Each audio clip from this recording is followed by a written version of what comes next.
Everyone thought they were just two quiet black girls who loved art, soft-spoken, unassuming, easy to overlook. But what no one saw was the strength simmering beneath that silence. At a prestigious high school nestled in California's Crescent Valley, where everything looked picture perfect, from the ivy-covered brick walls and stone pathways to the gourmet lunches and classical concert halls, two names were never truly welcomed: Amira and Mina Laurent. No one asked where they came from. No one cared why they played music like every note was a prayer. They only saw their skin, heard the unfamiliar rhythm, and laughed.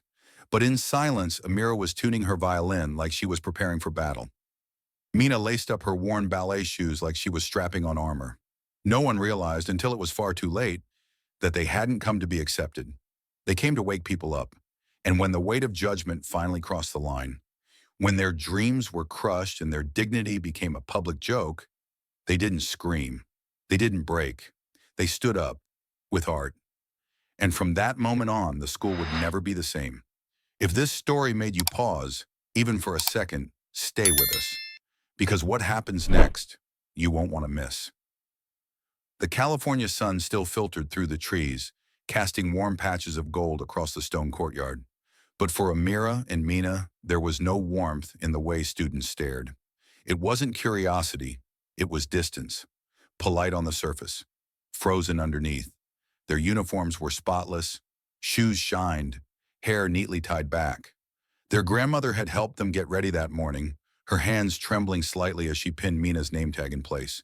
"Walk proud," she'd whispered, "even if no one claps." But when the sisters stepped onto campus, shoulders squared and violins slung across their backs, they could feel the ripple.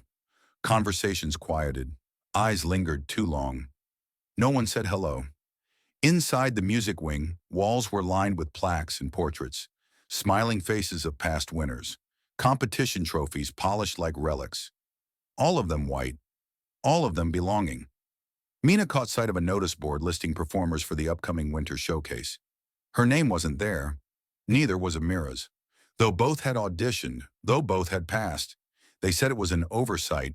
And yet when three other students, all with less experience, were suddenly added to the list the next day, the message became clear. You're not what we expected here. In the cafeteria, whispers followed them like shadows. Do they even play classical? One of them plays something weird, like Caribbean jazz? What are they doing here anyway? The girls didn't respond. They just sat together at the far edge of the room, backs straight, heads high.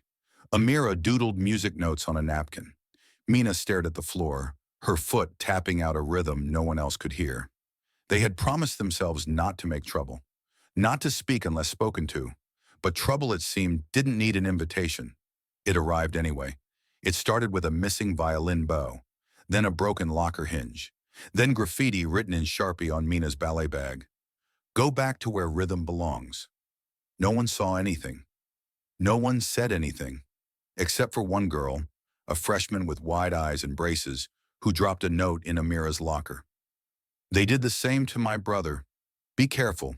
They smile to your face here, but it's all fake. The sisters said nothing to each other that night, but Amira practiced longer than usual, every note sharper, more urgent. Mina didn't dance. She stood barefoot in her room, still as a statue, fists clenched. They hadn't come to fight. They'd come to learn, to grow, to prove they belonged in the same rooms as anyone else. But the school had already made up its mind. And when a place doesn't welcome you, you stop knocking. You start making noise. It happened on a Thursday, the day of the winter showcase. The posters had gone up a week earlier. Bold fonts, glossy finish, a string of names neatly listed. Amira and Mina were not among them. Their names had never made it to the program. The excuse? We finalized the list before your audition scores came in. But everyone knew that wasn't true. Their audition had left the room in silence. A stunned kind of silence. The kind you don't speak over because something bigger is hanging in the air. But silence at Crescent Valley wasn't always a sign of respect. Sometimes it was erasure. That morning, Amira found her violin case open, the bowstrings cut.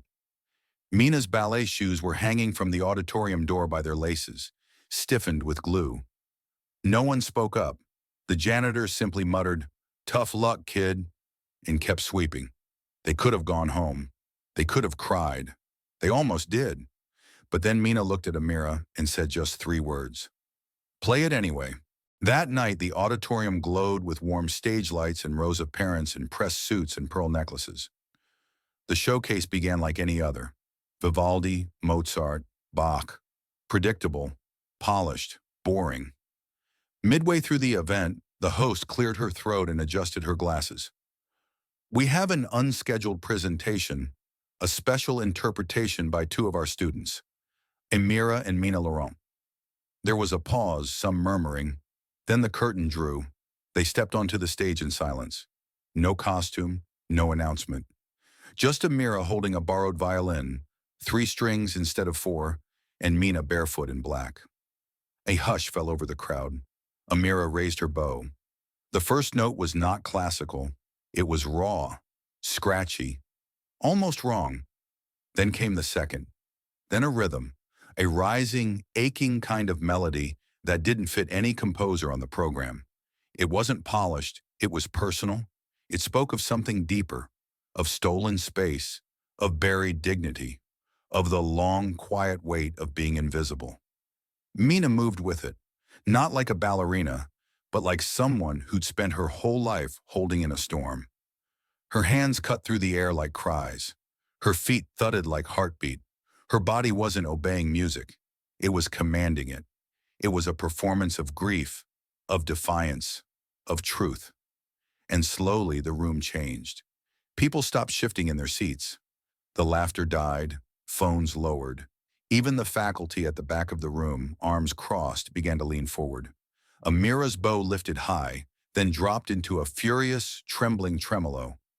Mina spun so fast her hair fanned like wings. And then, silence. A single moment of stillness so sharp, it rang. Then Amira drew one final note, soft and long, fading into nothing. Mina dropped to her knees, hands open, as if releasing something sacred. They didn't bow. They didn't smile. They turned and walked off stage, heads held high. Backstage, no one spoke. Not at first. Then a student ran up, eyes wide. "That was... I don't know what that was, but it was real." Another whispered, "That wasn't a performance. That was a message." Parents started asking questions. Why weren't they on the program? Who let their instruments get destroyed? Why didn't anyone stop it? And somewhere in the confusion, the school's arts director looked pale. He pulled at his tie, murmuring something about miscommunication and "we'll handle it internally." But it was too late, because by morning the video had gone viral. 2 sisters take over concert with stunning act of resistance. Art as protest, performance at Crescent Valley sparks outrage and praise. This wasn't vandalism, this was testimony. The footage spread not because it was loud, but because it was honest. You could see the pain in Amira's eyes, the fire in Mina's shoulders, the way the audience had gone still, trapped in the gravity of 2 girls who refused to be erased. It wasn't just a showcase anymore. It was a reckoning. At home that night, their grandmother didn't say much. She just poured tea, placed a quiet hand on Mina's shoulder and said, "What they couldn't break, they tried to silence. But now they've heard you, whether they like it or not." Amira looked down at her scratched violin, smiled gently, and replied, "We didn't break. We played." And the school? The next day, they tried to frame it as a misunderstanding, offered apologies in the form of future promises. But parents were already organizing. Alumni began emailing the board. One even offered to fund new scholarships for underrepresented artists. A mural appeared on the wall outside the arts wing. Not commissioned, just done. In chalk and color. 2 silhouettes. One holding a violin with missing strings. One dancing barefoot on cracked marble. Underneath, someone had written, "They didn't ask for a stage. They carved one." They thought it was over. After the performance, after the video had gone viral, after the whispers turned into applause and even a few handshakes from teachers who'd never once looked them in the eye, Amira and Mina believed they had done it. They'd spoken without shouting. They'd moved a room with ease. The school couldn't ignore them anymore. But systems rarely collapse overnight, and power never surrenders quietly. It came the next morning. An email. Short, cold, sterile. Due to unsanctioned use of performance time and disruption of scheduled programming, the administration has decided to suspend Amira and Mina for 1 week pending review. No mention of the vandalized violin. No mention of the sabotage. No mention of the standing ovation. Just discipline. Mina read it 3 times before speaking. We got punished for being heard. Amira didn't say anything. She just stared at the screen, eyes burning. Not with tears, but with clarity. That afternoon, their grandmother showed up at the school. She didn't yell. She didn't demand. She simply walked into the main office in her Sunday coat, eyes steady. "Tell me what they did wrong," she asked. The assistant principal looked away, mumbled something about order and rules and school policy. "No, ma'am, not the policy. The harm. What harm did they cause?" Silence. Because if the only harm here is that they didn't stay quiet, then maybe the problem isn't them. Maybe it's what you're trying to protect. She didn't get a reply, but someone in the office recorded it. The clip hit the internet that night, and that's when the storm really began. Not the kind Amira and Mina had expected. Not applause, not admiration, division. Some parents flooded the district's inbox in outrage. Inappropriate behavior. Disrespectful toward tradition. Some local media twisted the narrative. Disruptive students hijacked school event. But another wave was rising beneath that noise. Former students, teachers from other schools, Black artists, dancers, violinists from all over the country. They saw what had really happened, and they began sharing their own stories of silencing, of rejection, of being told their art was too loud, too different, too Black. And suddenly the story of Amira and Mina wasn't just about one performance. It became a movement. But here's where the twist hits hardest. 3 days into their suspension, the school announced something unexpected. The winter showcase footage has been reviewed. It has come to our attention that portions of the audience were visibly disturbed. Out of consideration for community standards, we will not be archiving this year's performance. They erased it. The video, the music, the proof, gone from the school website, gone from official records. It was a second silence, colder than the first. When Amira found out, she didn't cry. She walked out onto the empty stage that night with her damaged violin in hand. No lights, no audience, just her. And the memory of every note. She played it anyway, not for anyone to hear, but because the art had never been for them. It had always been for the girl she used to be, the one afraid to take up space. But then came the message from a university professor of music history in Chicago. "We teach about protest music, but your daughters are protest music." Then a call, a group of Black alumni from the school, lawyers, artists, educators, were organizing a petition, not just for reinstatement, for change, policy change, curricular change, cultural change. What started as a single performance had become a demand. Not just let them back in, but let them lead. A week later, the girls were called back, not to be punished, to be asked if they would consider leading a new pilot program at the school. Interdisciplinary art and expression, a course built on truth-telling, not tradition. On perspective, not polish. They said yes, but under one condition. We don't want our names on a flyer. We want our classmates' voices in the curriculum. And so the next semester, something happened that had never happened before. Students shared poetry in Spanish, Korean, Arabic. One girl painted her grandmother's immigration story on a 6-foot canvas. A boy danced barefoot to gospel music in the very same auditorium where Mina once stood alone. And every week, Amira would bring out her violin with 3 strings. She never fixed it. She said it reminded her what could still be played, even when the system tried to cut you down. One day, a younger student stopped them in the hallway. "I saw your clip last year. That's why I applied here." Amira smiled. Mina simply said, "Play it your way." Because in the end, it wasn't about applause. It was about what happened after the music ended, what stayed, what grew, and what refused to be erased. Not every victory makes headlines. Not every change comes with applause. And sometimes, The most powerful moments are the quiet ones. What Amira and Mina did wasn't loud. It wasn't rebellious in the way the world expects. They didn't yell.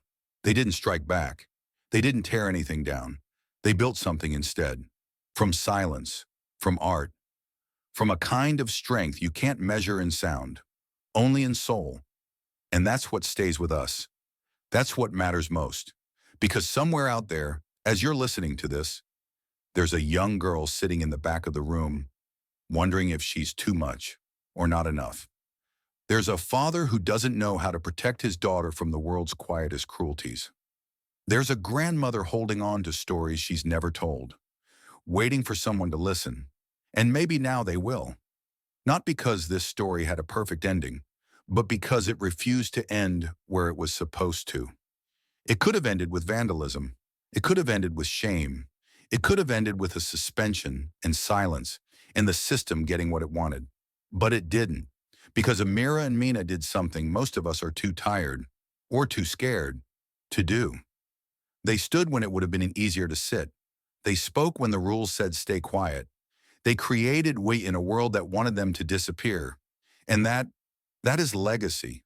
Not the kind carved in marble or chiseled into plaques, but the kind that lives in the way we look at others, in the way we listen to the unheard, in the way we teach the next generation, not just to succeed, but to belong. So here's the truth. This story isn't just about two girls. It's about all of us. It's about what we let slide, what we pretend not to see, and what happens when someone finally decides that silence is not an option. If you've ever felt like an outsider in your own community, if you've ever had to work twice as hard to be seen half as much, if you've ever taught your child to stay calm in the face of unfairness, because that's what we've always been told to do, then this story is yours too. It's not just something you watch, it's something you carry, something you pass on, something that doesn't stop when the video ends. And maybe that's the point. Change doesn't always crash through the door. Sometimes it enters like music, software steady, unstoppable. So tonight, if this story moves something in you, not just entertained, but stirred, take a moment, not to comment, not to click, just to think. Who in your life needs to be reminded that their voice matters? Maybe it's a grandchild. Maybe it's your younger self. Maybe it's someone you've never met yet, but they'll remember the way you chose to stand. And if you want to hear more stories like this, stories that honor dignity over drama, purpose over spectacle, then stay with us. Because here we don't just tell stories, we remember them, we carry them, we pass them forward. This isn't the end, it's the beginning. And you're part of it now. What did this story really teach us? Beneath the music, the movement, and the emotion, there are truths too familiar and yet too often ignored. This wasn't just a story about two girls in a school. This was a mirror held up to a society that still struggles to see everyone clearly. Because the truth is, not all battles are fought with fists, not all silence is weakness, and not every person who walks quietly through a storm is broken. Amira and Mina's story reminds us that dignity can be louder than defiance, that the fight for justice isn't always waged in courtrooms or on the steps of Congress. Sometimes it happens in small places, an auditorium, a classroom, a hallway, and it begins with someone saying, "Enough." So what are the real messages here? 1. Restraint is not surrender, it is strategy. In a world that rewards outrage and spectacle, we're taught to react fast and loud. But these girls showed us a different kind of power. Self-control as discipline, not defeat. They didn't respond with rage. They responded with focus. They turned pain into performance and made truth undeniable, not by volume, but by clarity. And for those of us who've lived through decades of cultural shifts, from the marches of the 60s to the reckonings of today, we know that true change never lasts when it's driven only by noise. It lasts when it's grounded in purpose. Systems don't shift until they're exposed. The school didn't want the truth. Not at first. It tried to bury the performance, scrub the records, pretend the problem didn't exist. But when voices gathered, alumni, artists, neighbors, the silence cracked. And that's a lesson we all know too well. Power concedes nothing unless it's forced to confront itself. Sometimes the confrontation isn't through protest signs, but through proof, through truth made visible, through stories like this one. The next generation is watching, and they need us. Amira and Mina weren't just reacting. They were responding to years of signals that their art didn't belong, that their identity was too much, that success meant becoming quieter. Sound familiar? Many of us grew up hearing the same messages. And yet here we are, still standing, which means it's on us now to ensure they don't walk that path alone. Whether we're parents, grandparents, mentors, teachers, the way we talk, act, and remember, it matters. And what can we take personally into our own lives? Let's be honest. The older we get, the easier it is to feel like the world is changing too fast. Like maybe our voices don't matter as much anymore. But here's the truth. Wisdom doesn't expire, and justice doesn't have an age limit.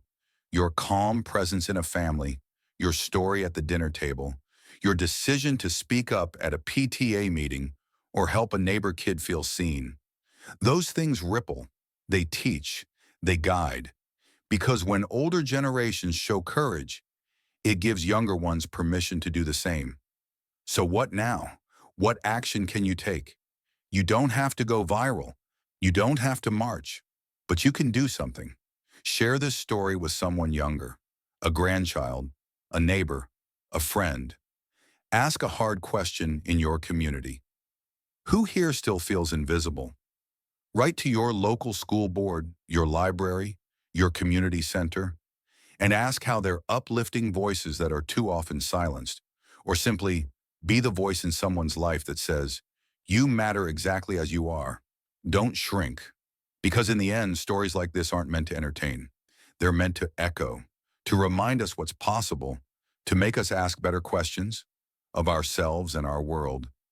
So if this story stirred something in you, if you saw yourself in those girls, or in their grandmother, or even in the silence that finally broke, don't let it fade. Carry it, talk about it, and let it change you just enough that the next time someone tries to erase a truth, you'll be the one who remembers. Because change doesn't come from one moment. It comes from millions of small, quiet decisions, like this one, the one you're about to make. If this story meant something to you, share it. And if you want to hear more stories that don't just talk, but speak to the soul, subscribe. Stay with us, because the next story might be yours.